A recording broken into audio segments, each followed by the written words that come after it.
My name is Connor Ratliff, and I made a public access masterpiece. Welcome to I Made This from Do Anything Media. I'm Bill Meeks, and I think you're going to love today's guest. Connor Ratliff is best known for his work at UCB, or the Upright Citizens Brigade Theater, and improv school up in New York City. There you'll see him in shows like ASCAT 3000, his own creation, The George Lucas Talk Show, he plays George, or as a member of the long-form improv troupe The Stepfathers. He also plays Chester on The Marvelous Mrs. Maisel. He does random characters and sketches on Daily Show-derived shows like Last Week Tonight and The Late Show with Stephen Colbert. And this is where I discovered him.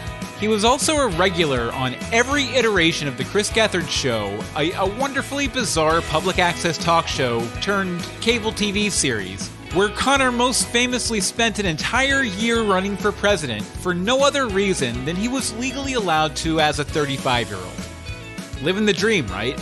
And it's Connor's involvement with Chris Gethard that brings him to the show today. After his cable show was canceled, Chris Gethard returned to public access earlier this year with Chris Gethard Presents, basically a showcase for his talented friends in the New York comedy scene. Connor's episode, Talk-A-Doodle-Doo, starts off as a late-night talk show hosted by Rascal the Talking Rooster that quickly falls apart when the rooster won't talk. That just means that Connor's character Farmer Albert Cooper has to step in to save the show. From there, it becomes a real piece of theater, with sets calling to mind the rural farmlands explored in Steinbeck's Of Mice and Men. Expertly staged and foolishly named, Talk-A-Doodle-Doo keeps you guessing for the whole hour. And the best part, it's free to watch on YouTube. Well, you don't have to watch it before listening to this interview. In fact, I've taken a lot of care and time and energy to make sure that you can understand what we're talking about, even if you haven't seen the show.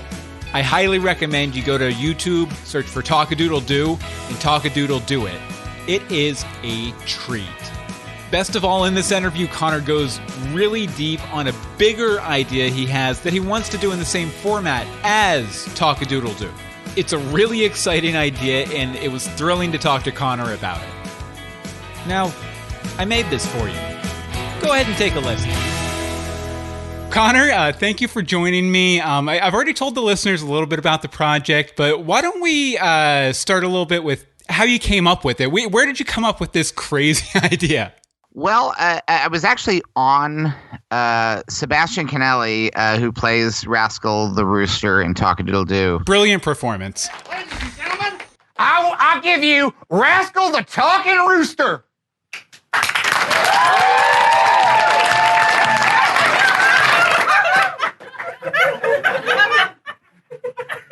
All right, you can do this. And he's one of my favorite actors and improvisers. And I was on a podcast that he does, which is a podcast where you talk about how you've changed over the course of your life. It's like who you were as a young person, how you're different now. Mm-hmm. I was talking about how I wanted to be an animator when I was a kid. I really wanted to work for Disney. I wanted to make cartoons.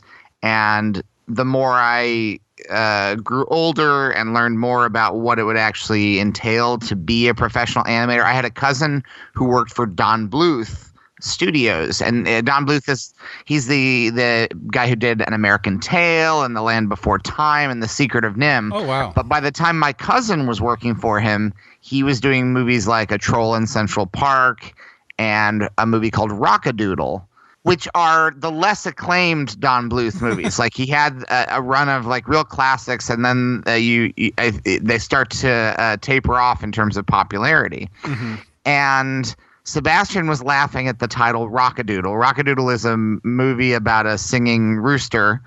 It's about other things. I haven't seen it. But if you watch the trailer for it, there's a lot more going on. There's like some sort of weird demon god. There's just like a lot more than you would assume.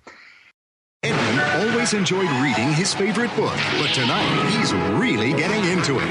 From Don Bluth, director of An American Tail and The Land Before Time, I'm a cat! comes the magical animation sensation, Rock-A-Doodle, rated G. Starts April 3rd at theaters everywhere. The deep Rock-A-Doodle mythology, definitely, yeah.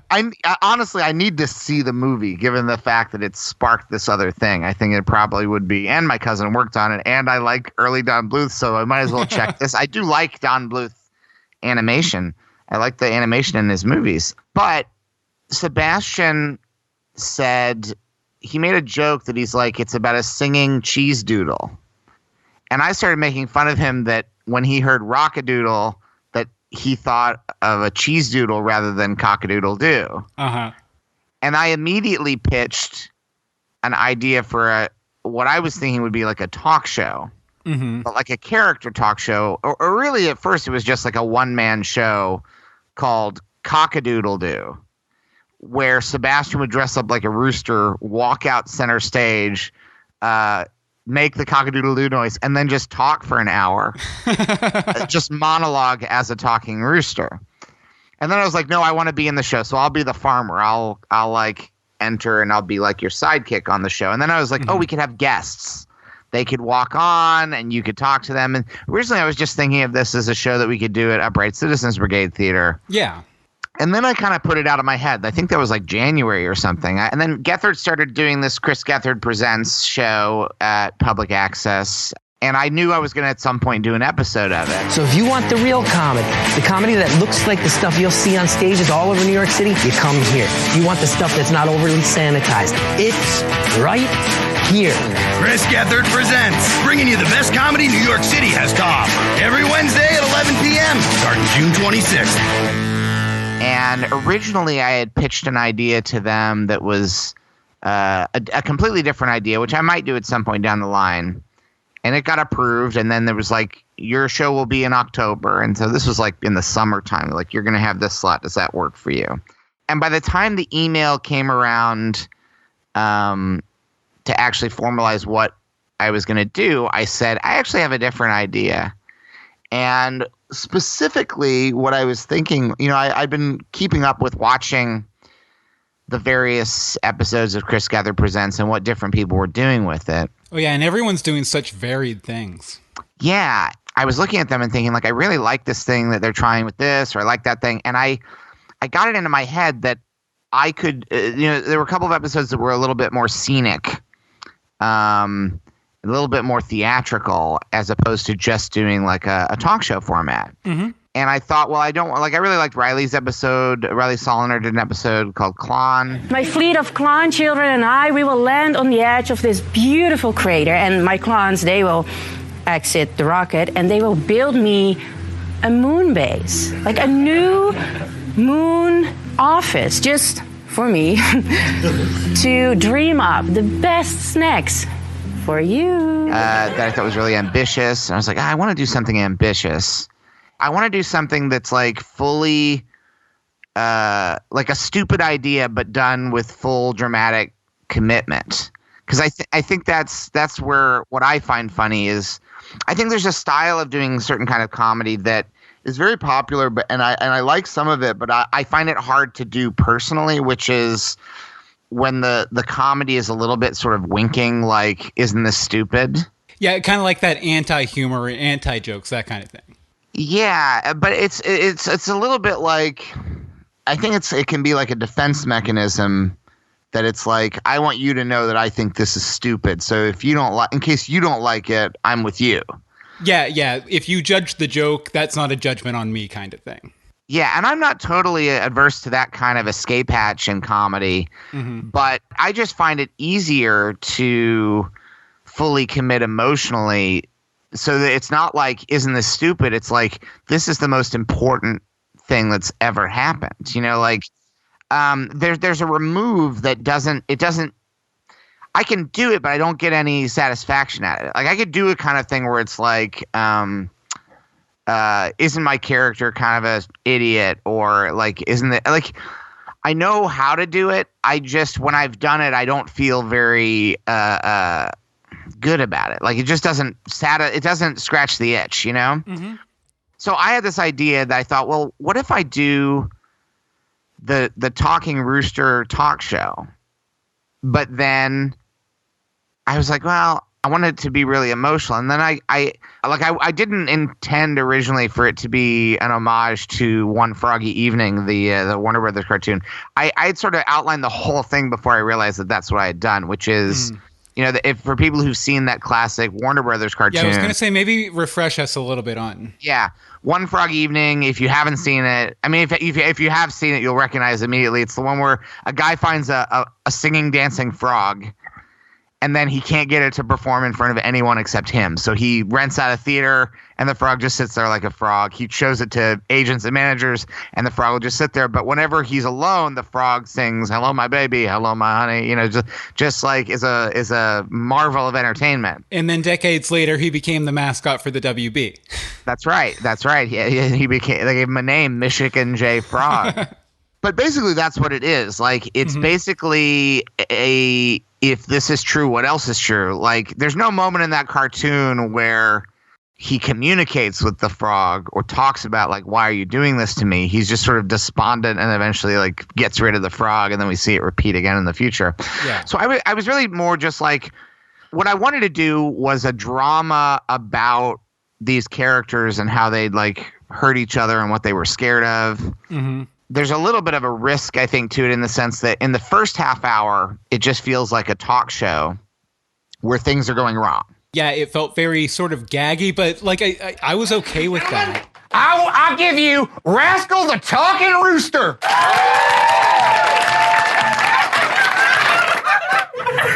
All right, you can do this.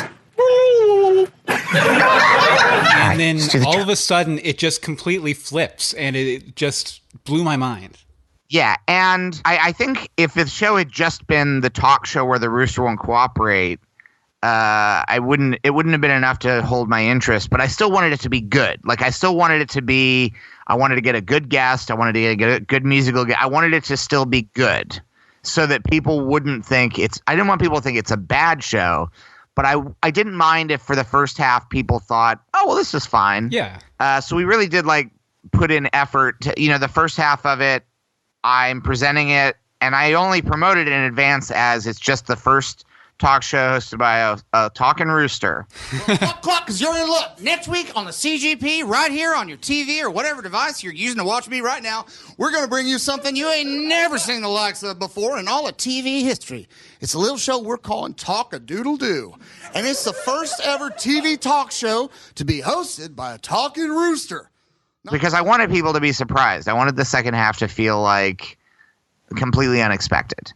Oh yeah, it for me as an audience member, it was because like you said, it felt, oh, this is fine, this is fun, this will be a nice hour, where things constantly go wrong, and then they cut over to the next week's guest so they can plug their episode, and you come back and it's like, wait a second, we're in a whole different world here. How did they accomplish this in like 3 minutes? Yeah, and I didn't want people to watch 10 minutes of it and think like, I get this, and turn it off. Yeah, so the first half is a talk show, and the rooster won't talk. And then the second half is like a serious drama about why the rooster didn't talk and why the farmer wanted the rooster to host this show in the first place. Could have been so good. You could have been good. You could have hosted that show and you would have done great. He just froze up. Wouldn't even talk to me. We did all that planning. Writing all those jokes, working on the desk piece, you seemed excited. And then we go out there and there's lights and there's people and it's just like, you're just like a regular rooster. Oh, fuck you, bro.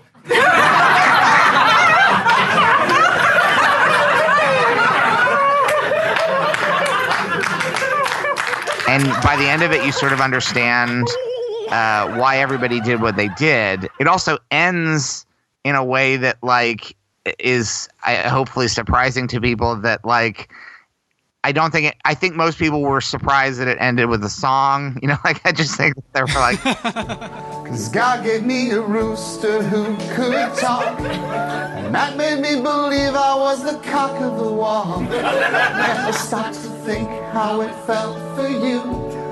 Talk-a-doodle, talk-a-doodle, talk-a-doodle-doo." Like a fully serious, committed like ballad, and then we did like a post-credits twist. And yeah, that almost felt like a tease for Talk-A-Doodle-Doo. We are currently like talking about doing a second one, but I don't want to fall into the trap of, well, I got to do twists, because to a certain extent, like, it's very hard to do twists because once people are expecting them, people are looking for them, and even if you surprise somebody, they know to be surprised. So even if you go see like an M. Night movie and you don't guess the twist, when the twist happens, you're like, oh, a twist, you know? Yeah. Oh, yeah. And so there may not be any twists when we do the second one, simply because even if I were trying to fake people out and say, like, guess what, this time there's no twists. Even if you believed me and thought, oh, he's really not going to do twists, when the twists arrive, it'll just feel familiar anyway. So there may not be any mileage in there being more structural twists. The next one might simply be about, well, it's going to be committed drama with silly things. I think that's a trap that you can fall into, which is just like, we change it up every time, you know, like, I don't know how many times you can do that before it starts to feel. I was just rewatching that Too Many Cooks, you know, the Adult Swim thing. Oh yeah, from Adult Swim, yeah. Which I loved the first time I saw it, and this time, honestly, and someone had said to me that they liked it until it got murdery, and I was like, oh, I didn't mind all that. And then when I watched it again, I was like, oh, I do mind. I actually wish that the murder stuff takes over. I like aspects of it, but there was a part of me that was like, I wonder, though, how long they could have kept going without doing that. My favorite part of that one was when they started just moving off into just completely disparate genres like space sci-fi and all that stuff. And that's when it felt really electric to me. Yeah, I didn't mind the genre moving, but then there's a point where it starts just getting murder. And when I was watching it again, I was like, I don't dislike it per se, but there's a part of me that's like, I wonder, I get why they did it, but there's a part of me that's like, I wonder if they had just kept trying to commit to it being, because I really like when it starts becoming that the titles become the characters and the people become things like that. But anyway, like, so I may, if we do another one, just double down on just doing like a committed drama that's funny because it's ridiculous, you know, and because you're to it. Yeah, and one of my favorite things about that, you know, that second half after the flip was just, it was so rooted in the relationships of the characters, the talking chicken and the farmer and his wife and everything. And it just, like you said, you know, it made it feel very emotional. It made me feel a connection to these characters where, you know, if you had done the entire hour as the talk show where everything goes wrong, it would have been a fun time for everyone, but I don't think it would have stuck with me as much. Yeah, the first half is like candy. It's like, whereas like the second half is like hearty food, you know. I had some very specific. I came in with some very specific ideas about how I was like, it feels like I've been, you know, doing shows at MNN so many years with the Gethard Show and stuff, and I was like, is there a way to make it look different? Like, if I stand really far in the background and the other character faces the camera, like, can we do that? And I was trying to create as much like depth of field as I could. The staging was very, I have a theater background. It was very theatrical. It reminded me of something, you know, my professor would have done in college for like a production of Mice and Men or something like that. Yeah. And it was like, I was thinking about like that golden age of drama in the 50s where they had like the you know, these like playhouse dramas where they would basically film a play and that would be a TV show. Or J.D. Amato sent me a still afterwards of the, like, I think like Masterpiece Theater did like there's like a version of Oklahoma not too many years ago that he's like, did you base it off of this? I'm like, well, that's what we were trying to do, but I wasn't thinking of that specifically. But it is that same thing where it's like you sacrifice a little bit of the realism for like what looks good theatrically, you know, that like I never face Sebastian during our scenes because it'll just look better if he faces the camera and I face the camera and we're far enough away that it's like, yeah, this makes sense as a conversation, you know. And you might not have had as big of a part in this because, there's a whole crew there with volunteers and everything. But how was it from a practical standpoint? Because there was a lot more camera moving in this episode than any other Chris Gethard Presents episode. I mean, they were dealing with a lot of technical difficulties because if you watched it live, the live version, the version that's on YouTube is slightly repaired because the graphics computer died 10 seconds before the episode started. So they were basically, the controller was on fire the whole time. They were rebuilding the show from scratch. Oh, wow. So it didn't originally have like the opening credits for the talk show, and it didn't have any of the on-screen graphics. And I didn't, because we didn't really rehearse it. Like, we did a couple of very quick blocking moves just so we would have marks so we'd know where to stand and how certain shots would look. But I mean, I didn't even realize until the show aired how often they'd cut to other angles. I actually would have been fine with some of those scenes being single takes. Yeah. Because there were some shots that we worked very hard on, like, make sure it looks like this, and then it would, like, cut to a side angle and you'd see, like, audience members and stuff. And I was like, oh, I didn't want that. I wanted, like, I wanted just, like, the deep focus shots. But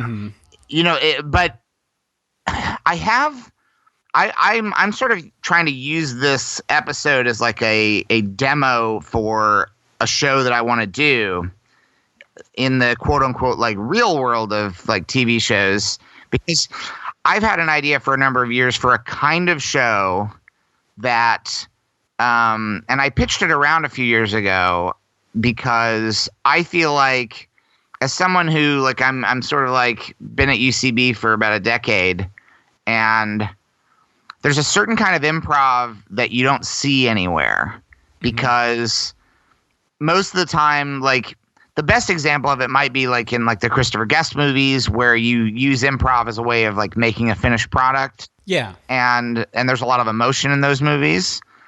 But a lot of times what improv is used for in film or TV is like, for Curb Your Enthusiasm, it's not to develop what happens. It is just to riff on, like they'll film a scene that keep it loose. But they like write out every detail of what actually happens. Yeah, it's really just more of a sweetener to something that's already there. Yeah, so it's like someone can come in and go like, why they make these buttons so small or something, and then they'll riff on that and maybe that'll get used. But they won't, they're still very like structured. Or in a movie, you'll try to get like alts. So it's like, let's do an alt and maybe we'll do a funnier take of that scene. And that's all great, but I feel like if you go see really good improv by a really committed team, you'll occasionally see stuff that's a little bit more surprising or kind of transformative and a little bit more like, I mean, we didn't have a script. There was literally the only scene that was scripted was the last scene, the Marvel sting, which was barely scripted just because that was a timing thing. We wanted to know that we had a timing and that was scripted so that I intentionally was like, we don't know when we're going to arrive at the end. But once we go into the song, all we have left is that last scene. And I said, what I want is, I wrote about a minute's worth of dialogue that would be on the prompters for them. And then when you reach the end of that, I just want you to repeat the same idea back and forth like a Meisner exercise. And you'll just go until the camera cuts out because the show is done. Because I thought it'd be really funny. I thought, like, even if it goes a really long time, like, I don't care if we end 10 minutes early. I knew that Sebastian and Alex Song could just say whatever it takes. We'll do whatever it takes. Nothing will stop us. And I knew that would just get funnier. That went for what, like probably a minute or two at the end of it. It wasn't even that long, and it got funny because there's a part where I think Alex Song says whatever comes our way. And Sebastian goes, anything can happen. Anything can come. And he was just trying to, and then you see, if you watch it, you see his face, and he realizes that he's just said, anything can come. And then his face just alters a little, like, and then it cuts to Alex Song, who's full on, like, laughing, trying not to laugh. Anything at all. Which is really fun. Anything. Yes. Anything at all. We won't stop. We won't stop. Nothing will stop us. Nothing will stop us. Anything at all. Anything. Yes. Whatever comes our way. Anything. Nothing will stop us. Anything could come. Yes. Nothing will stop us. Nothing will stop us.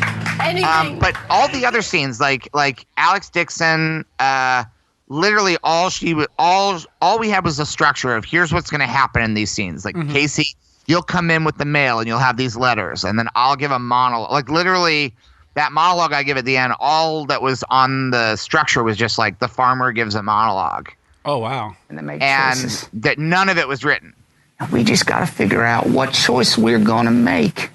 Monsanto will take our farm, and we're going to write letters to all of those companies telling them thank you very much. We're not going forward with this project at this time. But please, keep us in mind if later down the road there's a project that's right for our interests. At one point during the monologue, Jersey Dave, who is one of the behind-the-scenes gurus and geniuses and workhorses on the show, he gave me, I think, either a 4 or a 5 at a point in the monologue where I was like, oh no, I have 5 minutes left in the monologue, So I was like, I gotta pace myself. My scene with Alex Song, we knew like the basic what needed to happen. I thank you and I wish you a good day, Miss Bayer. I wish you a good day. I don't think he does wish me a good day. Like, that is funnier than anything that I could have written. Like, that's a classic Alex Song line. And same with Alex Dixon. Like, she does that whole monologue about how we couldn't have children. It's me, honey. I'm sorry. I can't give you a child. And he said, I don't care, Eleanor. I love you anyway. But I took out of my bag as I went right from the OBGYN right to the farm store, and I took out of my bag Rascal the Rooster, and I said, if I can't give you a baby, you take this chicken. I didn't know she was going to say any of that, and I actually didn't hear most of it when we were filming because I was focusing on other like sort of practical things that were happening off camera. Yeah, the entire production. Yeah. Yeah, and I have this notion for a TV show, and I feel like this is a doable goal within the next 3 years for me, which is that, especially in an age where, I know there's too many TV shows, and TV shows, I just read an article in one of the trades, I don't remember if it was Hollywood Reporter or Variety, or it was one of those that there was a link to it talking about how scripted TV shows are ballooning in budget. And like, sometimes it's completely justifiable. Like the Star Wars Disney Plus, The Mandalorian show, that's $15 million an episode, and it looks like a Star Wars movie. So you're like, I get it. I get why this cost $15 million because you've created, this is in a world where this looks better than the Star Wars prequels. And that's where the money went. And you're also getting like, Nick Nolte, and you're getting like the Werner Herzog. I'm sure didn't agree to do a Star Wars TV show for no money, that money is there. But the morning show, which I haven't seen, but that's on Apple, that's also $15 million an episode, and I'm pretty sure most of that is going to like just getting the big stars in the shows. I don't think if you watch the morning show that is going to look appreciably that much more expensive than a lot of other shows that don't cost $15 million an episode. Yeah, you're paying to get movie stars to be in your TV show. As a business, there's a certain value to that, but it doesn't really add to the artistry of the thing. Yeah, it makes sense, and it that there's a reason that we know about the morning show, and it's because of that. That I'm not saying that that they're not worth the money, but we are in an age where TV shows are getting more and more expensive, and I feel like what I would like to do, I have an idea for a show, and it is, after doing Talk-A-Doodle-Doo, I really felt good that as proof of concept for this other idea I have for a show, because for a number of years now I've wanted to do a show in New York City that I now know would take, all I need is one day in a small studio with a little bit of production design, like somebody frugal and creative who can make a set, who can make something that looks pretty good, and a handful of actors that I know I can work with, and a rough outline, a rough idea of what we want to accomplish in the day. And then a little bit of post-production, like a little bit of the ability to do more than one take, do a little bit of coverage, and then edit and score it. Mm-hmm. Basically, we did Talk-A-Doodle-Doo with no rehearsal. We only have one bite at the apple to do it while the control room is full on malfunctioning.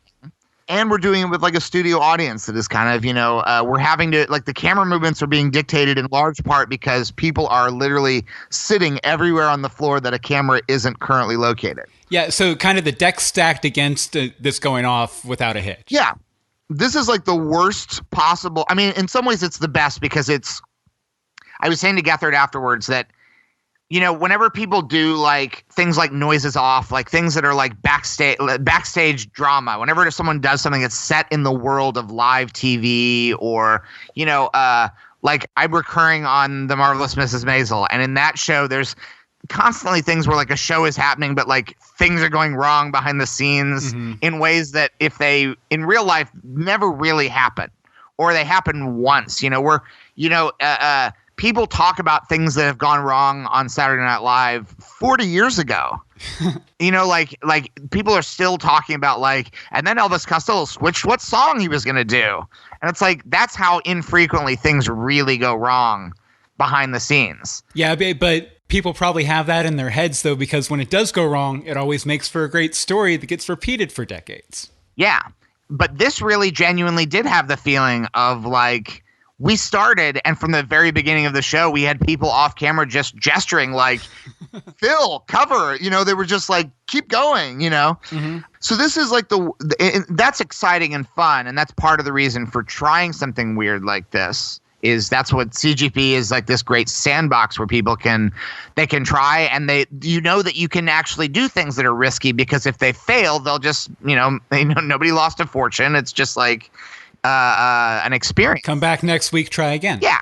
And that's part of what makes it exciting to watch, is knowing, especially live, knowing that anything can go wrong in ways that are not really true in a well-oiled machine that most TV shows on, proper like live TV shows on network TV, there are occasions where things go wrong, but it's rare, Oh, yeah. So this is, as proof of concept for the kind of show I really want to make, this is sort of like, look, we did it live with cameras that were restricted, with equipment that was malfunctioning, with no rehearsal and no ability to do a second take. So like Alex Dixon did those monologues, and in real life, if we wanted to do a second take and we're like, let's change one thing about it, it would take 5 minutes, and it really wouldn't add that much time to the actual I know that I need 1 day in a studio with a set and some actors.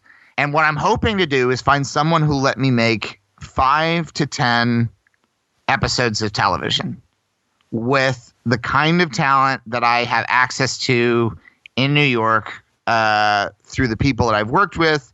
And also, there are people who, if it's just a day, there are other people that, even some major like sort of celebrities, who would be willing to be a part of something like that, because they know that it's like in 1 day they'll get to do something that the quality will be really interesting and cool and good. Mm-hmm. And I don't think this would be a show that would cost a lot of money, even if I budgeted it so that everybody felt like they were being very well compensated. I think it would be, even at the high end of what I'm thinking, a very low budget show that would be unlike anything that anybody else is doing, which is a hard thing to say confidently nowadays because there are so many different kinds of shows. But the problem I have is that like there's a lot of like when you're pitching a show, there's a lot of like, well, what is the show exactly? I don't think I could have gotten anybody to let me make Talk-A-Doodle-Doo in a normal circumstance. Well, I mean, I would have financed it, but I don't have a lot of resources. And the thing is, the resources change you. Who knows what kind of person you'd be once you got those resources? You start to get very protective of them. Like, wait, what is it? I mean, and it is one of those things where, like, I think you can show people Talk-A-Doodle-Doo, and people are like, oh, I get it. This is great. Mm-hmm. But that's a very different conversation than even the email from that email thread. If you could read it, when I originally pitched the idea to CGP, it was like, Gethard's like, this is insane. He's like, let's do it. But he's like, you know, why are you doing this? He's like, you booked a jug band. What are you doing? And so the idea that I'm going to get somebody at, you know, Viacom to be like, tell us more about this Talk-A-Doodle-Doo. But I think I could show people Talk-A-Doodle-Doo and be like, let me do 10 of these. That wouldn't necessarily, I wouldn't need to do a full hour. I'm even thinking of a show that would be a much more manageable length, because I mean, I have basically an idea for a show where if you build a different set for every episode and you have a different cast, but maybe some recurring sort of ensemble, I think you can make something that is, and if I could do that, honestly, I've reached a point where it used to be I would have these ideas, and a lot of my ideas were all based on this sort of stepping stone idea that like I made a movie once and I really thought of it the whole time, even though I was proud of a lot of aspects of it. I never stopped having the mentality that the movie would be a calling card. Like, I'll show this to people and they'll see that I can act or that I can write, or, you know. This isn't the thing. This is just something to get the thing. Yeah, like everything was a stepping stone. I've had that beaten out of me by decades of disappointment that now, in a good way, like when I started doing UCB, I wasn't thinking of UCB as a stepping stone to getting back into acting, which is what it ended up being. But I actually resisted it. Like, I had managers and agents approach me in my early years at UCB, and they were like, why don't you have an agent? Why don't you have a manager? And I was like, because I don't want to work in show business. And that was the end of the conversation. You know what I mean? Like, I had someone who was like, well, what's your actor's access page? I'm like, I don't have one because I don't want to work in show business. I just want to do shows here because I like it. Mm-hmm. And I think I've had a little bit more success this time around as an actor simply because I keep pulling away from it a little bit. And that is, for some perverted reason, that is what show business seems to like. Well, they don't like desperation, right? So if you're kind of like, this is okay, then you don't have that sort of desperation angle. I mean, I get why they don't like desperation, but I don't think they even like enthusiasm or just like they don't like that you want it. They like it when you don't want it, which I don't know what that says on a deeper, darker level about show business, but they just want you to emerge from the tank, play the character they want you to play, then go back in there and stay in the Matrix until they need you again. I literally have booked roles on TV shows the day after telling a casting director that they're not going to cast me and that they shouldn't. I once told a casting associate who had come by the Gethard Show when we were in True TV, and I was up for a show, and I was completely wrong for the part, and I had auditioned the other day, and they were like, hey, you just sent in a tape for this the other day. I'm like, yeah, I'm not right for it. And they're like, what? And I'm like, I'm not right for it. You can find somebody who's better for that part, but I hope you'll keep me in mind for future parts that I am right for. And they're like, no, you're right for it. I'm like, no, I'm not. Come on. And I was like, I am 100% not right for this part. And the next day I booked the part. And I'm like, is that a coincidence? Or did I really just like neg my way into a role?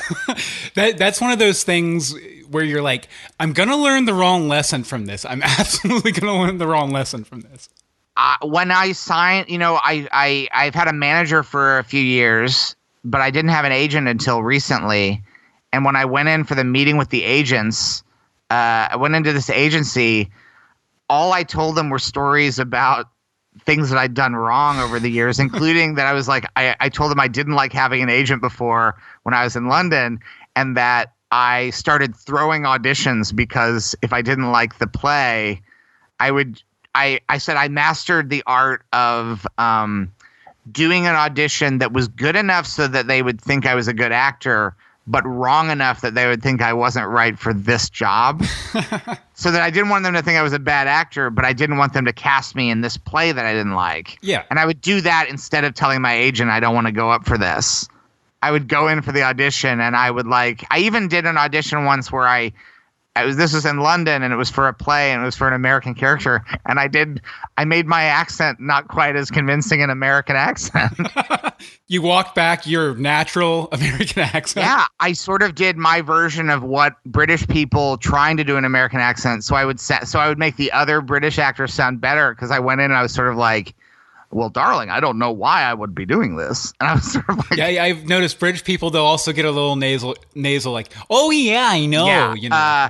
And so that's how I got my agent, was like telling them, like, listen to what a bad, like, client I am, and how I don't like having an agent. But anyway, so I've no longer have like that stepping stone mentality. I don't think of this as like, well, if I get this show, then I can do other shows because people will see what a good show I can make. Mm-hmm. Truly, all I want to do is make 5 to 10 episodes of a half-hour show that uses some of the same approach that we use in the second half of Talk-A-Doodle-Doo. Yeah. And one week it could be a Western, the next week it could be a science fiction, all on very simple sets. A little bit more detailed than obviously what we threw together. Because also with Talk-A-Doodle-Doo, you had to put the setup. You had to wait for the other show at M&N to get done, and then we had a very brief window for them to like put up a set, like put out some hay bales and stuff. And I would like to do something where it looks good, but maybe it doesn't look. Maybe it still looks a little bit cheap. I don't care. I think there's ways of making very simple sets look good if you film them right. Well, I think, with that kind of concept too, looking cheap isn't necessarily a bad thing. It kind of adds to the aesthetic of it. Yeah, I don't mind if it looks a little bit. The word I'll use in place of cheap would be theatrical. Like, I don't care if it looks a little bit like you're on a set, because I think that there's charm to that in like multicam sitcoms that, like, with the exception of maybe like Cheers, a lot of multicam sitcoms don't look like anybody's real apartment or anybody's real, like Cheers is one of the few multicams where you actually kind of forget that it's a sitcom set because it looks so great. I'll leave what the creator has done on the table, but Horace and Pete from a couple years back, did a really good job with that sort of theatrical multicam staging. Yeah.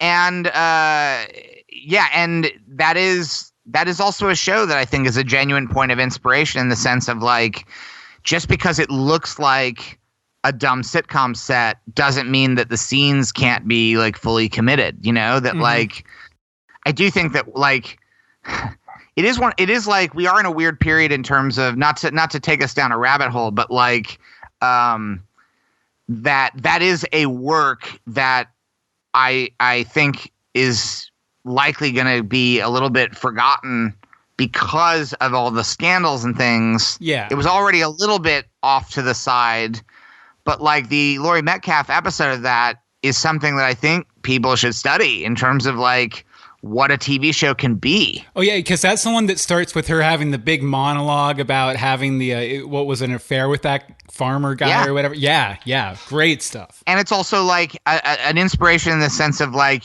that show was like you're watching the show and you think you figure out what it is, and then it keeps changing what it is. And it was changing in real time. It was like as they were making it, they'd release an episode. Like even just the fact that that was a TV show that you didn't know what it was. It just appeared, and it was one man paid for it. And, I really, in a way, I was hoping that was going to maybe be the future of peak TV. And instead it seems to be, and not that I have a problem with all of these streaming services, but it seems like I would like to see a few more creators get a chance to make a thing and put it out into the world, as opposed to like, Viacom has a streaming service, a new one. And, no, also Exxon has a streaming service, Exxon Plus. McDonald's, where you can watch all the old McDonald's training videos. Yes. All of the McDonald Land videos are now on McDonald's Stream. The billions and billions streamed on McDonald's Stream. It feels like, I couldn't be more excited about Disney Plus, but I would like to see a few more people be able to make a show. There's got to be something in between making a TikTok and making The Mandalorian. Yeah, well, the thing is, YouTube has been historically sort of that platform for independent creators to get their shit out there, but it seems like they're really starting to lock it down because of all these controversies that have popped up about, the weird like Spider-Man Elsa videos that are completely inappropriate for kids and all that kind of stuff. And it just seems like that was the place and now it's not so much anymore. Well, also, really what I want is to be able to make these shows. I don't need to make a fortune off of them. I would like everyone involved to be able to make a nice, reasonable paycheck for doing them for a not tremendous commitment of time. And I'd like them to be able to live in a world where people can find them and see them. I think, and then I'm fine. Like if anything else, if nothing comes of it, I got a chance to make it. Like, there's a world in which like something like that does really well and you get an opportunity to make more, but I truly can't think about that. I just want a chance to make my 5 to 10 episodes of a thing. Like, I don't know if you've ever seen, and I think the only place to watch them now is on DVD or, and this could change any second now. I think all 6 episodes are on YouTube, on someone who has a YouTube channel. Have you ever seen the original Police Squad TV show? I have not. No. All 6 of them are on YouTube. Now, I haven't seen them in a while. There could be things in them that haven't aged well, possibly, because it was decades ago, and it's, 3 dudes. It was the Zucker brothers doing comedy. You never know what, sometimes you think like, oh, that movie was hilarious. And you go back and you're like, oh my God, there's this like joke in it that's horrific, but that was a show that could not have been less successful at the time. It was 6 episodes. It was unlike any other TV show that had been made because it looks like a drama. It looks like a police procedural. It's played deadpan, but the jokes are crazy. Even now, some of the jokes, I was watching one of the episodes, even now, some of the jokes are like, there's still no one doing this. It's still... Yeah. And then they made the Naked Gun movies based off of Police Squad. And the Naked Gun movies couldn't be more successful. They're among the most successful comedies of all time.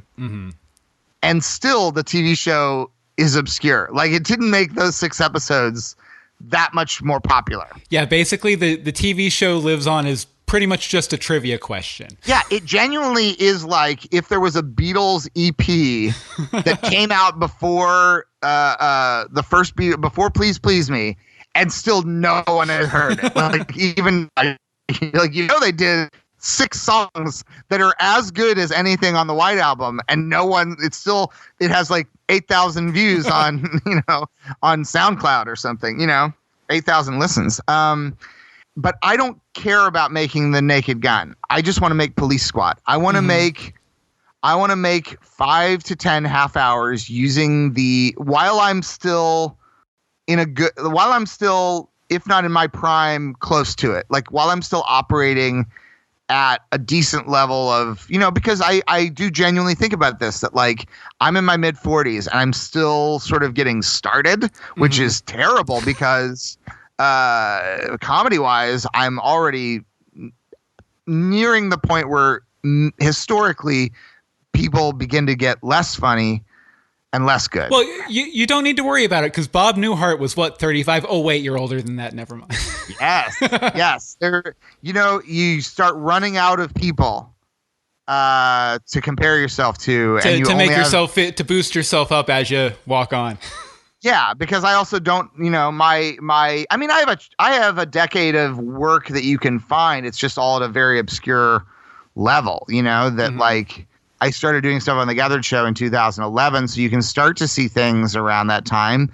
Most of them, I think, hold up if you discover them. But I just want to make this show that is, if anybody out there has wants to produce a show, watches Talk-A-Doodle-Doo and thinks like they're curious what else could happen in this realm. Because I don't think every show would have the same feeling. I don't think every show would have the same vibe. This one had a very specific sort of Steinbeck, Arthur Miller vibe, but I would like to try other, emotional colorations. But there are just people also that I'd like to showcase what they could do. And I also know that, like, there's people I just want to do a half hour with. Terry Withers is like a comedian that not a lot of people know, but I have an idea for an episode of television that he would be the main actor on. And I think if people saw this, they would give him his own show. Like, he's this undiscovered genius. I love about this project, one, that you're super passionate about it, and two, what you said right there, that, one of the main things you want to do with this project is help out your friends, your creative friends in everything. I just love that. Well, it's just like, there was a point where nobody knew who Zach Galifianakis was, and then everybody knew who he was. I know people who I'm like, that's that person, that's this person, and there are people who aren't going to necessarily get their, like, hangover moment, and yeah. And in some cases, that's fine. Not everybody needs to be a superstar. But it would be nice, Alex Dixon and Alex Song and Sebastian Canelli and Casey Jost. There are just so many people, Shem Panant. There's so many people that I worked with on this that I'd like to get a chance. Because even like Ben Warheit, who is, for real, the guest on Talk-A-Doodle-Doo because he's actually in the Joker movie. Yeah. He's someone that I would also like to work with. He was so great in playing himself and just having to act like he was really going through something. He does really subtle work in the episode of playing it real. We'll go back, we'll pick up the first part of this interview. We're going to finish it once he gets comfortable, and we'll go back, we'll pick it up, and it will be fine, all right? You can just ask me the questions because he's not going to talk. All right, he will talk. You know what? How about this? But he's also great at scene work. I'd love to do stuff where we get to do something that's more like in the second half with Ben. And there's also like people that, like, when I started off doing UCB, like doing like touring shows, the first out of town like UCB touring show that I did was with Darcy Carden and Brandon Scott Jones, who are now both on The Good Place. Darcy plays Janet on The Good Place, and now Brandon Scott Jones has joined them for their last season as one of the new people on the show. Is he the gossip columnist? The gossip, yeah. And the two of them, if you can find videos of the two of them online, there may be some videos of them. They have like such a spectacular. It's so fun to me to see anytime they even slightly interact on The Good Place because their improv rhythm together is so funny. Like, they would do these like morning show characters at UCB that were just insanely funny. And I would like to be able to do like a half hour with the two of them. Yeah. And I think like I could probably, Darcy is very busy and Brandon's very busy and they're writing and acting and producing shows. But I think it would be possible if I got a studio in LA or in New York for the day and we built a set. And I was like, can you guys give me one day and we will do this thing? It's also closer to the type of thing that, like, there's a reason why people like Zach Woods and Jason Mantzoukas keep doing shows at UCB. And it's because, they work all the time on TV and in movies. But there is a thing that you do when you're doing an improvised show at UCB that is just a different feeling. It's like what I compared this to when I was pitching a show like this a couple of years ago is right now the things that the great improvisers of our time are being asked to do. I said it's like you have 1,000 Jimi Hendrixes and they're all being booked for studio work to play rhythm guitar. And no one is hearing that they actually know how to solo. You know what I mean? Like, there's just like a virtuoso quality that there are improvisers that I've seen in a dozen TV shows that are funny in all those shows because they're good actors. But I've never seen the moment on screen. I'll give you an example of one of the few times that I've seen it on actual television the past couple of years. If you go and watch in the very first episode of The President Show with Anthony Atamanuik for Comedy Central, there is a scene that I think it's almost universally agreed is like maybe the best scene in the entire run of The President Show. He's sitting on a stoop outside as Donald Trump, and a big Mack truck comes down like a street in Manhattan. So it's like down like a neighborhood street where it's like kind of a tight fit for this big truck to kind of slowly go through. And J.D. Amato was off camera, and he gestured to a Tamanik because a Tamanik goes, "A truck!" as Trump. He goes, "Oh, a truck!" And J.D. gestured like off camera, like, "Keep going." And the crew just followed. And a Tamanik runs over, and he starts like making the gesture to make the truck honk. And he goes, "Oh, it's a really big truck." And he starts doing this monologue, and it's a really macho guy driving the truck. And he starts going into this monologue about how he wishes he could drive a truck, and he'd drive it right into the river. And he transitions from fantasizing about driving a big truck to deliberately driving the truck into the river and letting the water fill the cab, and then the water would go into his lungs, and how he would slowly let himself drown, and then he would finally be at peace. And then he says that about how, and then I would finally be at peace. And then there's a pause, and he goes, "I'm tired. Bridget, what are we going to do next?" And it's such a perfectly timed, everything about it is perfectly timed. Mm-hmm. And when you watch it, especially knowing now, like even not knowing that, it's electric. Yeah. The reason it's electric is because you're not watching a pre-written thing that's been rehearsed and is performing well. You're watching it be created. And whether you know that or not, I think you can feel it. I think there's something about it that's different. Yeah, there's just more like truth to the moment. There's nothing quite like it. Yeah. And that's different than let's do a crazy alt where you riff. Mm-hmm. It's just a different kind of improv. And when the camera catches it, the camera loves it. And it hooks you in. And I think like if you watch Alex Dixon and Talk-A-Doodle-Doo, when she goes into that thing about how I wish I could take care of him like a little baby, or then the part about how I can't give you a child, and she's like telling the story, it's just not what we're used to seeing in terms of like the closest thing to it in some ways would be it's how Mike Leigh develops his movies. The British filmmaker Mike Leigh. Mm-hmm. One difference being he writes them through improv, and then he tightly scripts it based on the improv, and then he rehearses it and films it. What I would like to do is cut out a step in that process, which is I'd like to make a show that has an outline, but also that outline is flexible, because like part of the reason we had a tight outline for Talk-A-Doodle-Doo is because we were going to have to do it live. So we needed to know where it was going so that we could land in the right spots. Yeah. If I had a day in the studio to do a thing like Talk-A-Doodle-Doo, my process would be that we would have an outline so that, you know, any investor, anyone who's putting money in would know, like, well, at bare minimum, we'll capture this. However, over the course of the day, if we get something that's better than that, we're going with that. And I really think, like, that's not to be discounted, that it's like we might discover something that's better than what we thought of. And rather than it just being a fleeting moment, like, I don't think he does wish me a good day, which is like, it's just a moment because we have to like fit into the structure. It might be something that makes us think like, hold on, let's do a scene where it's you two and you come in and it's like this. And you can really sort of dig in on it. We got everything we needed by 2 p.m. and we have 6 more hours here. So why not play around and see if maybe, what if we did a scene that would land between this scene and this scene where it's these two characters and we'll film over here in this little part of the set.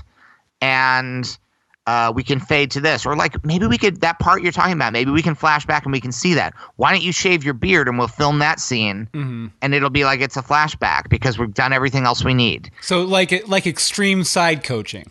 Yes. Yeah. It would be like, yeah, side coaching when you're doing improv. It's like at the side where you're like telling the group, like, why don't you say this? Why don't you say that?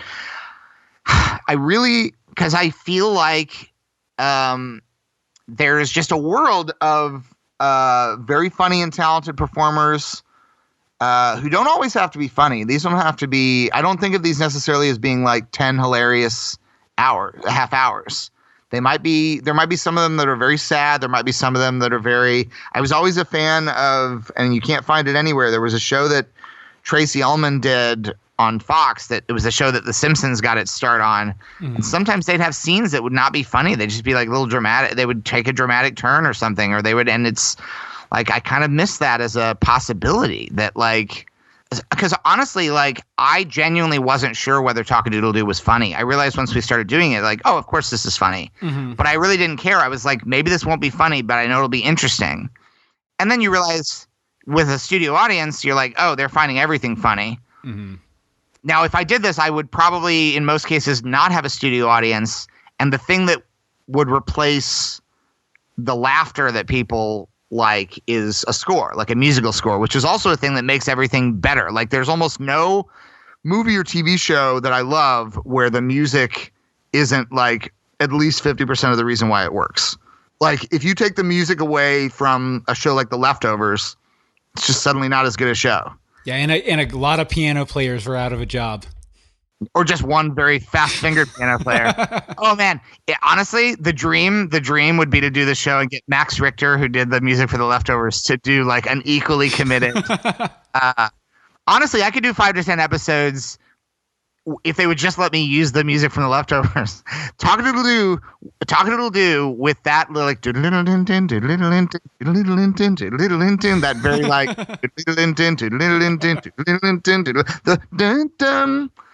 dum. What if we just flip it and you do like just a half-hour improvised version of The Leftovers, and then it's done? I do honestly believe, and I hate to give away this trade secret, I do honestly believe that every drama that exists on TV, good or bad, they need to do a comedy version of each one. Not a spoof, but literally like take the idea and like the way that show Wrecked was basically just like, let's do a Lost comedy. Uh-huh. And not spoofy, because spoofing is one thing. I don't think like we don't necessarily need like a Game of Thrones spoof. Yeah, the scary movie version. But I do think that every time there's like a water cooler drama, I'm like, why not do this? Like, even just trying to do it, automatically you're closer to, like, if I tried to make like Big Little Lies, mm-hmm. I would, without even meaning to, I would probably end up making a comedy version of Big Little Lies. You know, The Leftovers is such a great idea for a drama. It's also such a great idea for a comedy where it's just like 2% of the population is gone. And although Leftovers also does have a handful, for being a very serious show, it does have a handful of the funniest things that have happened on TV. Oh yeah, many funny. Just the whole International Assassin episode in general was just like so off the walls, bonkers. Even just the fact that that third season episode with the Perfect Strangers theme music over the top. Oh yeah, one of the funniest things that has ever happened on a TV show. I have rarely been happier watching TV than I was during that like 40 seconds where I was like, I can't believe they're doing this. And the flip side of that, when Mark Lynn Baker comes on as himself, hiding for years, he pretended to get taken or whatever. Yeah. Great, like really sort of deep, dramatic scene, which you wouldn't necessarily expect. Yeah. And the funny thing is every good comedic actor I know is a great dramatic actor. Mm-hmm. And that's not true of the reverse. That like it doesn't take much.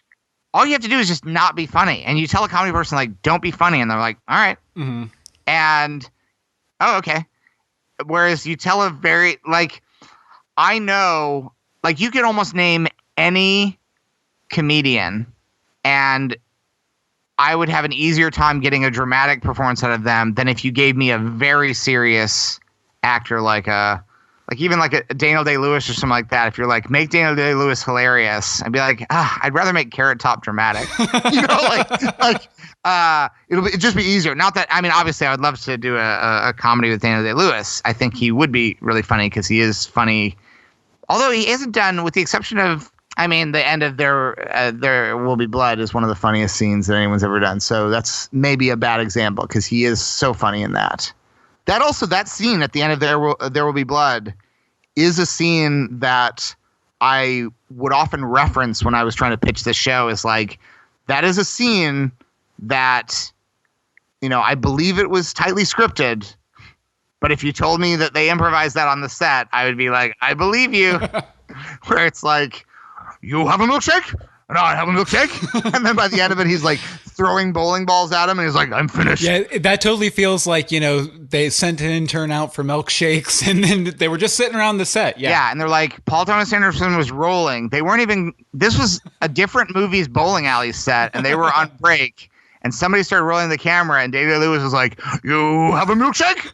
And I have a milkshake? And I drink your milkshake. Just like that is the thing that I'm going for. Is I want to make 5 to 10 half hours that feel like they live in the same world as Talk-A-Doodle-Doo and the last 5 minutes of There Will Be Blood.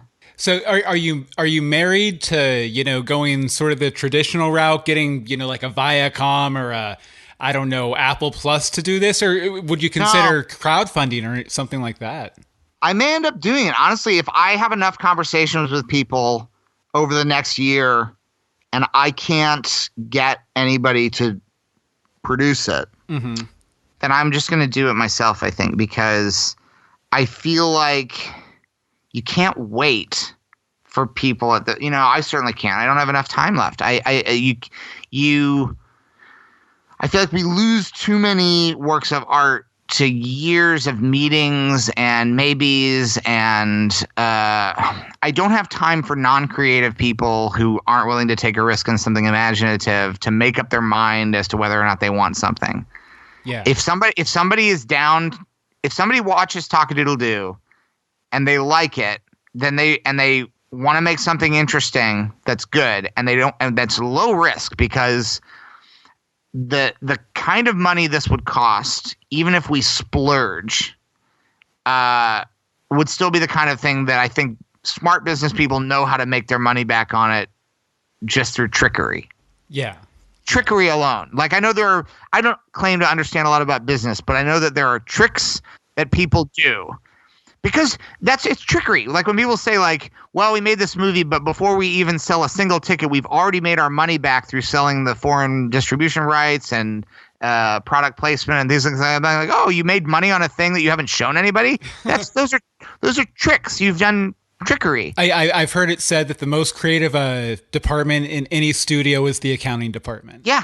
And so it's like, I have a cheap show that's good, that will be good.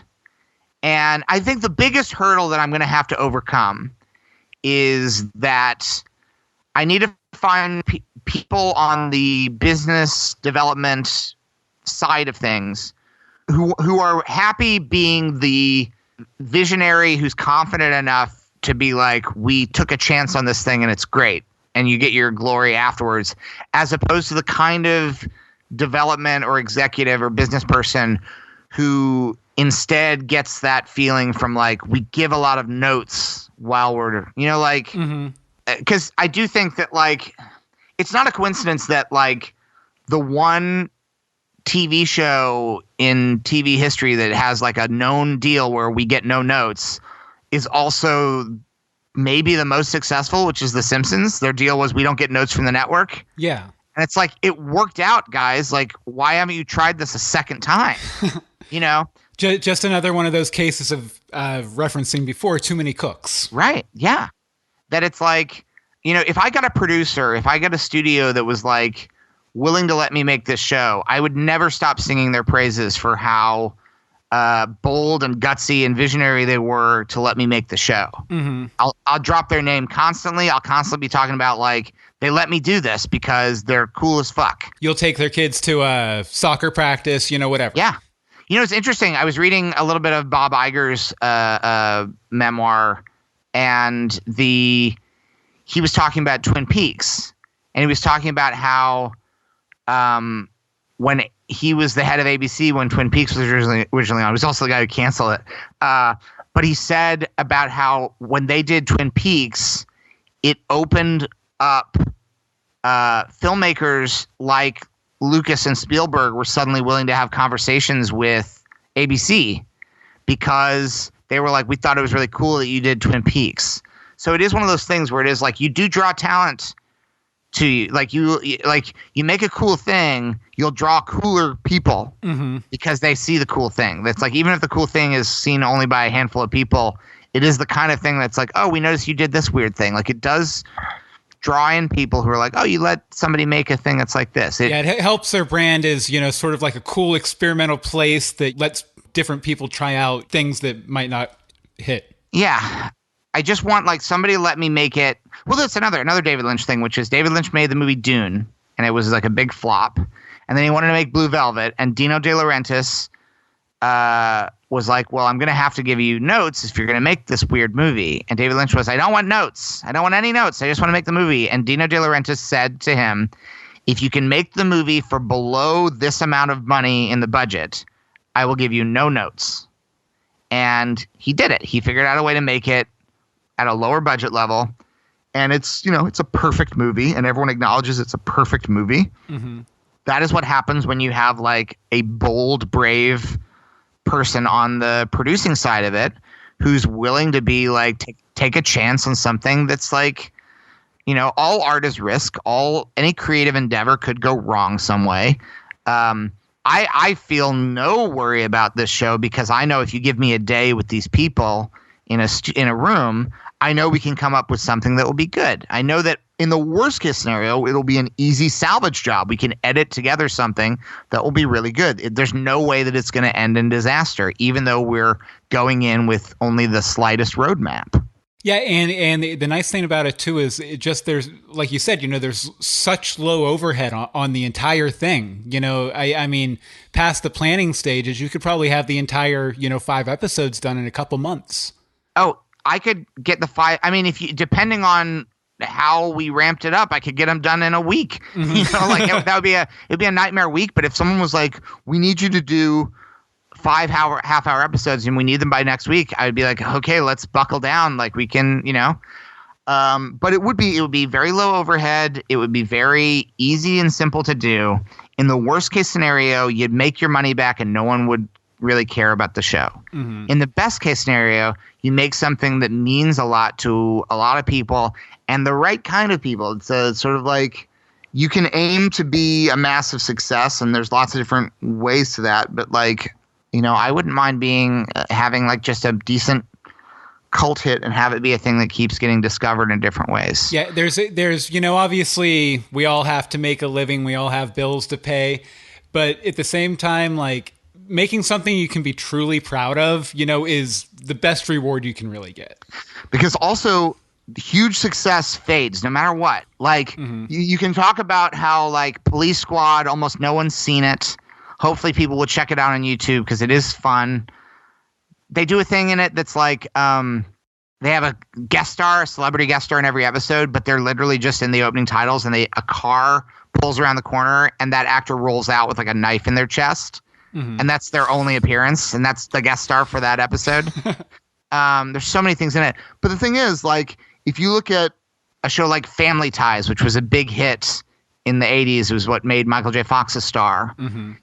If I make a reference to Family Ties in an improv show at UCB in 2019, no one in the audience has any idea what I'm talking about. I might as well be talking about a radio show from the 1940s. I would have as much luck referencing Jack Benny as I would referencing Alex P. Keaton. Oh yeah, and obviously you're way more experienced in improv than I am, but I've done that too, where like I'll make a reference and it's just like dead silence, and I was like, I thought that was gonna kill, and then you realize, oh wait a second, everyone in the room is like 10 years younger than me.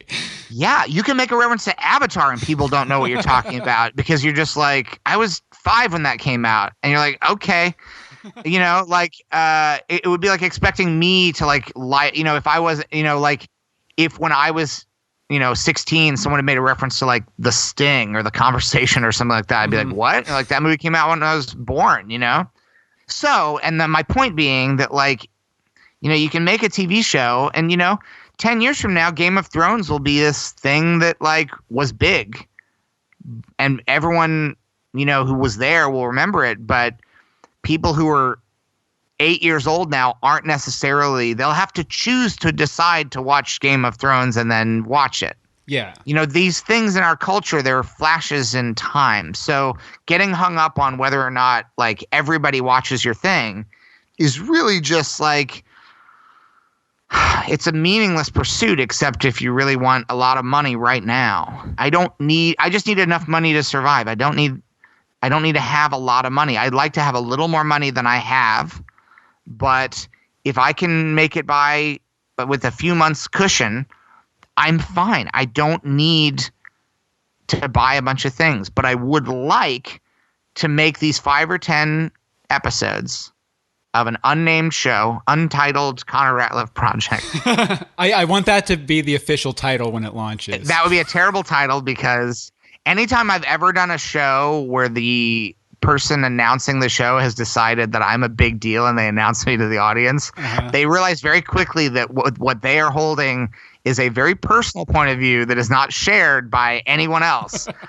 I once did a show where they're like, the person introducing me didn't ask what to say beforehand. I would have been happy. It was like, ladies and gentlemen, Connor Ratliff, and then people just have to deal with me on my own terms, whatever. They're like, this guy's a very big deal. And then they listed off TV shows I've been in, and the audience is like, who the hell is this? Like, they just, there's no reason for anybody to know who I am. But I really just want to make a show that people can see, and it would be nice to get it written about. It was nice to be nice if people liked it.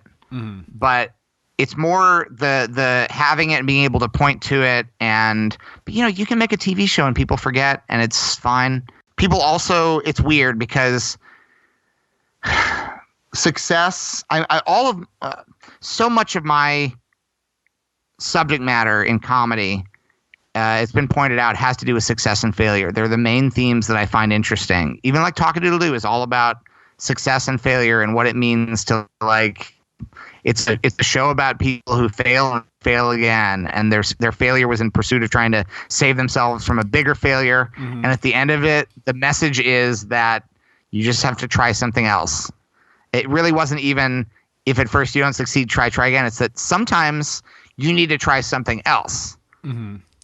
I've seen people try to do improv, and it's hard because this is a conversation that's hard to have. There are people who've tried very hard to do improv, and they're okay at it, but they're never going to be great at it. And they're very funny people who I'm like, I'm not the right person to have this conversation with them, because I'm neither close enough to them personally, nor does it matter enough. It's just like, you can't have that conversation with that. They have to figure it out in their own way. But there are people like, you would be a fantastic talk show host, but you're not great at holding the base reality of a scene. But you are funnier than half the people who are great at doing that, or it'd be like, you should do a one-man show because you're not good at sharing, but you're really funny. There's like, well, it's like there are people who are like very good at being presentational, and there are people who are very good at collaborating and being interactive with other people. There are people who lose themselves in a character, and then there are people who the audience loves. Mm-hmm. And they just want to absorb the personality, but they don't buy them in a character because they're too, But in any case, like, I do think that's a lesson that not enough people learn, which is that, like, I learned for myself that I was probably going to be, at best, an okay cartoonist, but I wasn't going to enjoy it, and I definitely wasn't going to be a great cartoonist. I was never going to be Chris Ware. I was never going to be Walt Kelly. I was never going to be Charles Schultz. I was never going to be, I didn't have it in me to be a Bill Waterston, and I had to figure out something else, Mm-hmm. And I think that is a thing that not enough people, there are a lot of people out there who are like trying to do one thing, and the thing is like, you just got to keep trying. It's like, sometimes you're not realizing that you're great at something else. Yeah. But, and here I am trying to make a show in a world that doesn't need more shows, and there's no one clamoring for a show from me. And if you were to actually, anyone out there who's thinking like, I'd see a show by you, you're part of the dozens. Like, well, I feel proud to be part of the dozens. Yeah, it's not I was doing a show, I think it's done for Comedy Central, called Dollar Store Therapist. I emailed the creator of it the other day, and I haven't got a response back yet. I emailed and said, like, so are we done? Is it over?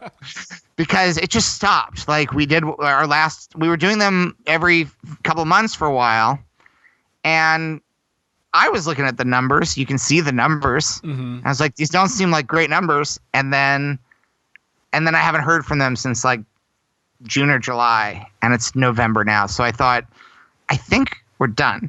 Yeah. And it's, you know, it's a sign of like, you know, I mean, the one thing I could say about the 5 to 10 episode Untitled Connor Ratliff project, it's maybe better if I just call it Talk-A-Doodle-Doo. Maybe that sounds like it's something more, you know? Well, I know in preparing for this interview, I mentioned you to a couple people and what we would be talking about, and that name always got a laugh. Yeah.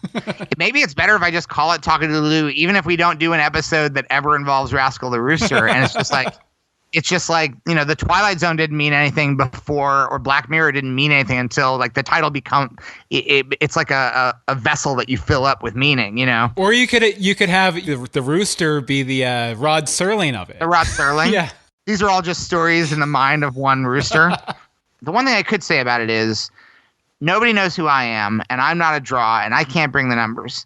But I do think if I started making this, that I would be able to ensnare a small handful of bigger names to be in episodes. I think there are people. Maybe I've already done all the asks I'm ever going to get, but I think because I think it'd be a good show. So I think it wouldn't be like me saying like be on my podcast or something. It would be like, or come like do my free show at UCB or something. Yeah, this would be a thing where it's like it'll be SAG, it'll be a thing. People will get to see it. It'll be really good. It's only a day. What do you think of these other episodes? You know, like even I feel like confident showing Talk-A-Doodle-Doo. I would show Talk-A-Doodle-Doo to Daniel Day-Lewis tomorrow. I would do it today. Like I would, if Daniel Day-Lewis walked in the room, I would confidently say, if Meryl Streep walked in the room, I would say, Meryl, I want to show you something, and I want to see if you'd be interested in being part of something similar. Connor, I have a big surprise for you. Come on up, Daniel. Come on in, Meryl. Connor has something he wants to say. My straw reaches across the room and starts to drink your milkshake. You have no style or sense of fashion. Wow, I wasn't expecting this. Okay, first of all, it's very nice to... even though I'm on Skype for this, so I'm just seeing you on the monitor. This is so exciting. I'm gonna send you. Give me your emails off mic, and I'm gonna send you a link to an hour of television like no other. I drink it up. No, he said off mic, Daniel. Off mic, because you have a clip of that famous movie where Daniel Lewis gives his email address. Gives his email address out to everybody. It's danielday@gmail.com. D-Day Lewis. I actually used to work for, I worked for NBC for an executive. And so I had access to a lot of like Judd Apatow's email address, Rob Reiner, and they're all exactly what you would guess. Every single one. Well, nobody knew when Gmail started. Nobody knew. But in any case, I'm confident. I now at least I have a thing that I can show people. Mm-hmm. And there's nobody that I wouldn't be confident to show it to, because anything that's like any flaws in it are just have to do with the live, unrehearsed nature of it. Whereas I know that what we'd actually make would be a little bit less. What's the word I'm looking for? Like it'd be a little bit less rough around the edges. Yeah, it would be a little bit smoother. It would be emotionally rough around the edges, but I think technically it would be a little bit less patchy because we were having to deal with so many different circumstances. But I know how it would look. I know how it would sound. And I just don't know what would happen in it, you know, like, and I have some very funny ideas for like, well, we could do one episode that's like this, one that's like that.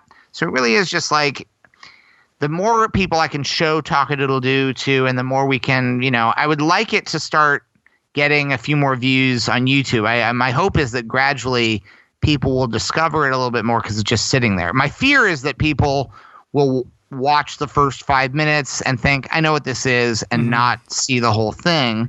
But my hope is that word of mouth, I feel like the audience for it is the kind of audience that will sit through if they know there's something coming, you know? Mm-hmm. Like I mentioned earlier, you know, it was just it was such a great surprise to me to watch it. And I have personally tried to proselytize this across the wider internet, but my internet doesn't go that wide. So I've done what I can. You and me both. Yeah. Well, I appreciate it. And I thank you for saying that. It's honestly, it's one of those things that at the current moment, I'll talk to anybody about it because I do think that there are a few things that I've done where I've felt really passionate about, in the early days of the Gethard Show. I did these short films with an animator, Maisel, who's an illustrator and an author and just a great artist. And we would get a suggestion from the viewers on Twitter, and then we would make a 3-minute film in a week. And she would make the visuals, and then she'd give me the visuals, and then I would edit them into coherence. Because she would just give me things that looked good, but no content, no context. She'd do video of people talking, but we wouldn't have agreed on what they would be talking about. And then I would sometimes have, in one case, I had an hour to edit it because she didn't get me the final footage until 6 p.m. on the Wednesday night, and I had to have the disc formatted and at public access by 10:30. Oh wow! And she gave me 45 minutes of stop motion animation.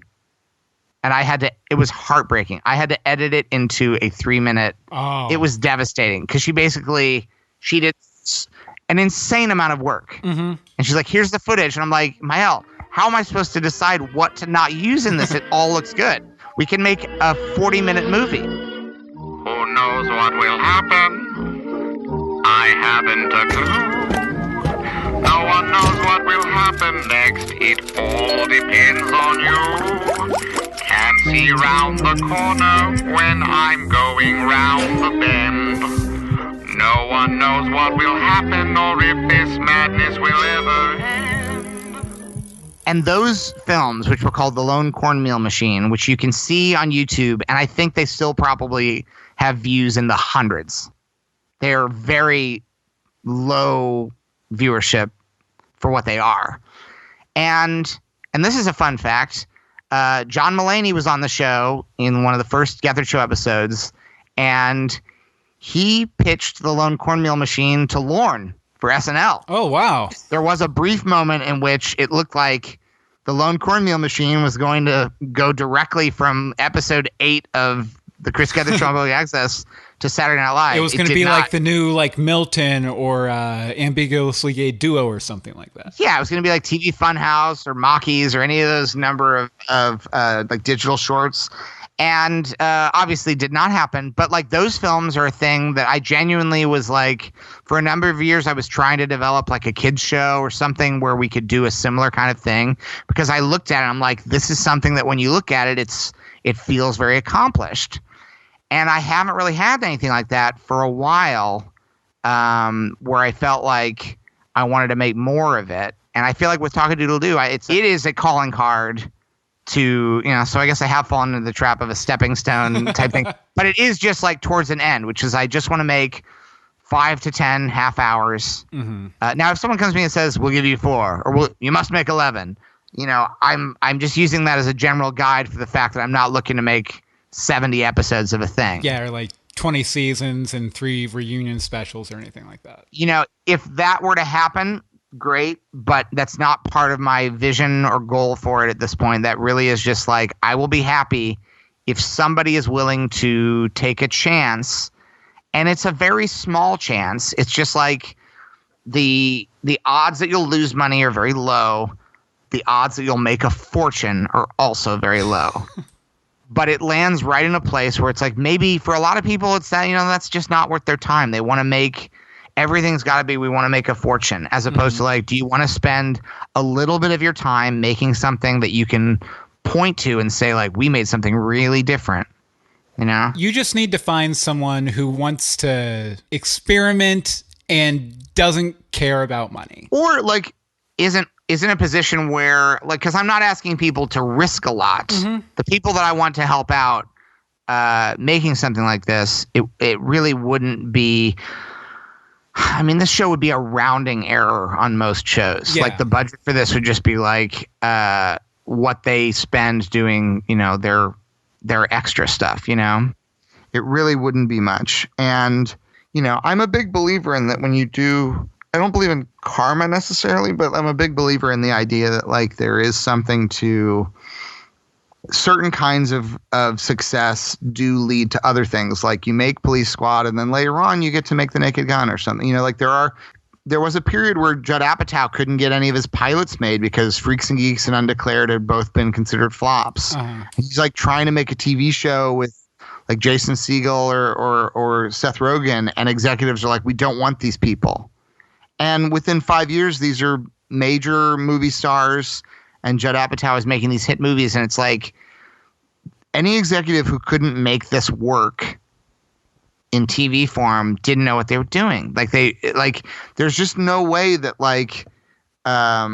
it was something that Judd was doing wrong. Yeah. It was something about the way it's like, you're not pushing this right, or you're not finding the right, I didn't see Freaks and Geeks when it first aired, and that's not my fault. Mm-hmm. I would have watched it if I'd known what I was missing. And I was the target market for that show. And it's like, how did they not manage to target me? Yeah. I mean, if the people who make T-shirts with tie-ins to pop culture started working on marketing film and TV shows, everyone would be doing a lot better, because every ad I get for like, how about a T-shirt that says this? I'm like, Jesus Christ, you know me. Like those T-shirts that are like, only people born in January who live in West Virginia do this thing or whatever. Yeah. Some of the targeted, like I get a targeted ad and it'll be like, do you want a Radioland Murderers T-shirt? And I'm like, you know too much about me. You know that I need this for my George Lucas talk show. Like I literally will get these targeted things. I'll be like, frighteningly, I'm not asking TV and film to start data mining me, because that's obviously the what I'm talking about here. But you're like, please, Sony, put a camera in my bedroom, please. But there are ways of figuring out. Like my point is that there are ways of figuring out how to sell things, how to sell good things to people. I always There's a line in the last episode of Sports Night. There's a really good Aaron Sorkin line, which is Clark Gregg plays this like they're terrified that this like big company is going to buy the network that Sports Night is on and then cancel Sports Night. And Felicity Huffman, there's so many like disgraced or now like controversial people in this story now. Felicity Huffman bribes somebody and then Felicity Huffman meets with Clark Gregg. Look, Clark Gregg is, everyone likes Clark Gregg. Clark Gregg is the executive, and she meets with him, and she finds out that he's not going to cancel Sports Night. And there's a line that's something along the lines of, anybody who can't figure out a way to make money off Sports Night should get out of the money-making business. And I really like that line. I like the way it turns it back on because so often it's like the creators are blamed for like their flops, whereas in a lot of cases it's like, all we want is for like the people whose job it is to sell things to figure out the way to. I think you can sell anything that's good. You can sell it to people. If it's good, you can. There is a way to figure out how to sell it to people. I really believe that there are very few things that are truly good creatively that there isn't a path. Now, I'm not saying it's always easy, but it wasn't easy to make the good creative thing either. It's like, I do believe in like, get creative with the way that you market a thing, and figure out who you want to watch this show and let them know about it, Yeah, and that's such an important part of it too, because I mean, right now we could have the next, Scorsese out there on YouTube, and his YouTube channel has like 5 views because no one knows about it, and he doesn't know how to tell them.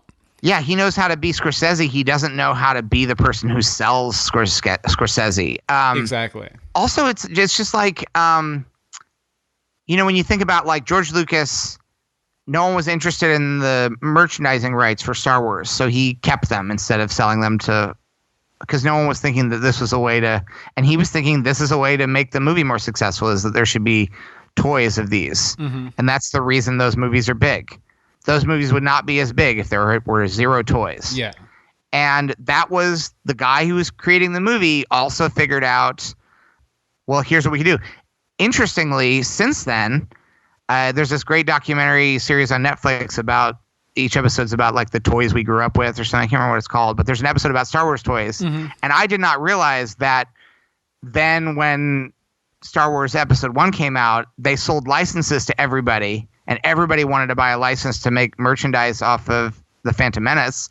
And then they overdid it. Everybody was left with warehouses full of, you can still find tons of Episode 1. Like there was this pattern of, and then they did it again. Disney did it again with The Force Awakens, where like a year after every Star Wars movie, you can go to any dollar store and there's just like, guess what? We made dental floss picks. Didn't they have like BB-8 oranges or something? Didn't they? Yeah, I think. Yeah, you can buy like Darth Vader apples, and everybody's and it's. I don't think that sells more apples. An apple a day keeps the dark side away. At one of my George Lucas talk shows, I gave away Force Awakens dental floss picks. And it's just like it's like the apples, where there's nothing unusual about the dental floss picks. It's just the bag had Kylo Ren on it. Yeah, that's not the way you sell Star Wars. Like it's amazing to me that there are these like you how to market it. Like takes as much creativity and savvy, and it's not just like it's hard. That's not. I'm not saying it's easy, but I think there is a way. If you make something good, all it takes is letting people know about it, and finding a way that those people can watch it, and then you just have to hope that they have time to watch it in an era where there's very little time and too much content. Well, I think probably the smartest move you can make is like a first volley on this project is coming on this podcast and talking about it with me. So I want to thank you so much for coming on today, Connor. It's been great talking to you. Thank you for having me. If people want to follow Talk-A-Doodle-Doo, I managed to get Talk-A-Doodle-Doo on Twitter, even though oh my God, even though there is I'm following it right now. There is a There was one previous iteration because I assumed that Talk-A-Doodle-Doo because I didn't say in the origin of the thing that then when I was going to do a Cock-A-Doodle-Doo was the original title, and then when I realized it was going to be a talk show, I was like, we'll call it Talk-A-Doodle-Doo, and then I started Googling to see has this already been done. I'm like, this is too good an idea. Surely it's already been done. The only instance of Talk-A-Doodle-Doo that I could find prior to mine is somewhere in the Midwest. There's like an early learning language program called Talk-A-Doodle-Doo. And, they have like some graphics and they have, it doesn't look like it's a rinky-dink affair. Yeah. But they did not register the Twitter. And that was a big mistake. Well, that's on them then. And so you can follow Talk-A-Doodle-Doo. We're going to be doing a live Christmas show in New York at the UCB Hell's Kitchen on December 9th. It's going to be like a late night Monday night show, and it's not going to we're going to hopefully try to film it so that there's an online version of it that people can see who aren't in New York, but it is going to be kind of like a standalone holiday special. It will take place after the events of Talk-A-Doodle-Doo on CGP, before the events of Talk-A-Doodle-Doo, Talk-A-Doodle-2, which will hopefully be a future episode of CGP. But it will be canon. It will be part of the story. Excellent. Casey Jost and I are writing some songs for it, which hopefully will work. And more than one. Yeah. Right now we have 4 songs written. A possible 5th song might be in it, or we might cut some songs. I think you should just double up on them. Just make it a full musical episode or a few full musical. Well, yeah, it might be a stage musical. The thing is, we are not going to have a lot of time to rehearse this either. So there's one song that I'm like, this involves the entire cast, and it might require more than I'll be able to wrangle. Because a lot of the people are very busy. But we're going to be doing that show, and then you can also follow me at Connor Ratliff on Twitter.